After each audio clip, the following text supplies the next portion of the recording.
westernized propaganda and media in attacking other belief systems. But what I find interesting is that they are too afraid to debate these issues and confront these issues on a question and answer segment. And what do I mean by this? Now, brothers and sisters, Ayaan got at least 25 minutes on ABC radio. At the end of the segment, they organized it in such well proportion that you couldn't call the show and respond to Ayaan Hirsi's allegations against Islam.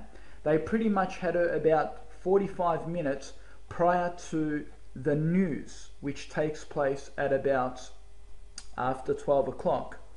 And basically, there was no response. We couldn't give them a response. So I hope on Monday morning they will allow me to respond to Ayaan Hirsi's allegations. And I am deeply, deeply offended and ashamed that Western media can be such propaganda, yet make themselves or represent themselves as a democratic society. What I find interesting is that when they want to attack religious beliefs, they don't go to experts to seek for answers. But when it comes to their own democratic laws, okay, when a problem or an issue arises amongst their own democratic governments, you will see John Fame, who runs 774 Radio, you will see him go to the experts in that field. So, for example, if the opposition party makes an allegation against another party, for example, Julia Gillard's party, if Tony Abbott, who runs the Liberal Party, makes an accusation against Julia Gillard, who runs the Labour Party, then you will see John Fame seeking answers from both sides of the party. He doesn't just listen to Tony Abbott and disregards Julia Gillard. No, he listens to representatives from both parties. So the audience could hear both part of the story, not just one side. But you see, brothers and sisters, when it comes to religion, especially when it comes to Islam, and I'm pretty sure they do this with Christianity, but when it comes to Islam, they do not want to seek answers from Muslim representatives, which really, really, really disappointed me and upsetted me, because these people are claiming that they want to hear responses. They want to hear, as democratic people, they want people to be fair, yet these people are not being fair at all. And this is why I hope on Monday they give me an opportunity to respond to those allegations. Anyway, we see Islam after the September 11 terrorist attacks. She's campaigned against the religion ever since, arguing it promulgates a flawed and violent culture. Let's just stop there. Actually, since September 11, we know, according to Fox News and CNN, that more people actually converted to Islam after 9/11, which is a fact. And BBC, Fox News, they have all of these reports, and I will post that link below this video. Let's continue. She's had a permanent bodyguard ever since. She's currently in Australia to promote her latest book, Nomad, and she joined me in the Sydney. Okay, I heard that today as well on John Fame's radio show, that Ayaan Hirsi has 24-hour surveillance of bodyguards watching over her back, just in case a radical Islamist might execute her. Okay, now, brothers and sisters, this is dramatized beyond this comprehension. Why? They are trying to dramatize the situation to make it look like a big story, like she's a big lady and she's making all these claims about Islam, and wow, actually she's nothing, honestly. The claims that she's making, it's not new. Anti-Islamists have been making her same statements for hundreds of years now. And we have many websites, and they will be posted, answeringchristianity.com, muslimresponses.com. These websites have all the information, counter rebuttals against the lies and the misquotes and the misconceptions about it. Thank you very much for coming in to speak to us. Thank you very much for having me.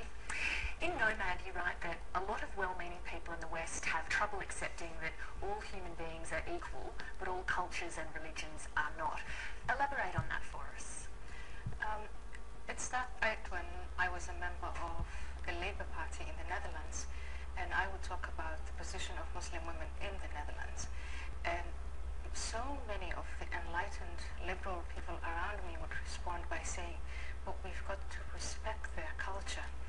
And when we talked about the specifics of what it was that we had to respect, it boiled down to forced marriages, honor killings, female genital mutilation, the forced veiling of women. I'm not talking about, and the only rationalization that these people could give me, and these were people in power.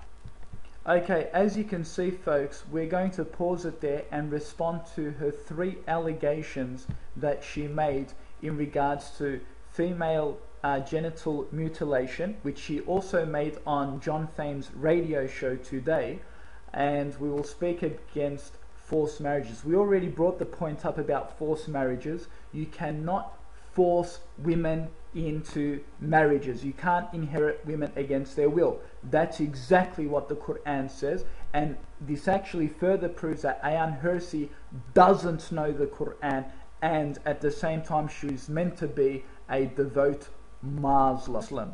So here's a response against female genital mutilation.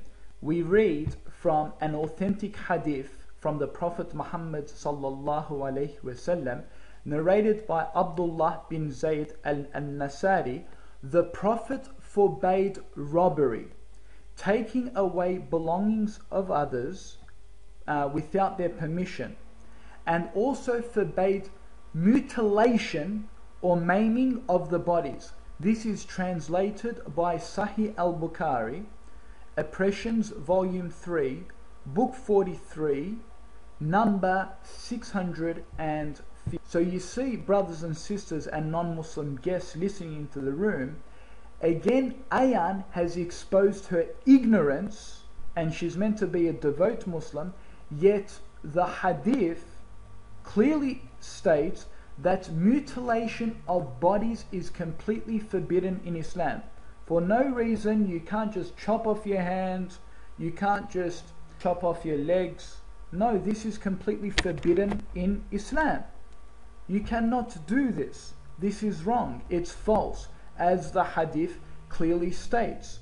So you see, brothers and sisters, this Hirsi Ali is nothing but a blatant liar. You see, there is some sort of circumcision that does exist in some Muslim countries, but this has been adopted by African cultures, and I guess Ayaan has been a victim to this, thinking that this is part of Islam. It's not part of Islam, and it's something that was that originated in Africa, passed on to some ignorant cultural Muslims, okay, which has nothing to do with Islam, nothing to do with the Quran or the Hadith of the Prophet Muhammad sallallahu alaihi wasallam. But you see, this is again the propaganda, the lies, misquotes and misconceptions against Islam. She also said that women don't have equal rights with men. They do have equal rights in the sight of God. Yes, they do. In fact, I remember Ayaan Ali made a statement that women are subjected to be thrown out of school at a young age. Girls are being thrown out of school or forced out of school. This is again a complete fallacy, because I challenged Ayaan Hirsi to give me one single reference from the Quran and the Hadith where it clearly states that women should not obtain any education, and she'll never provide that.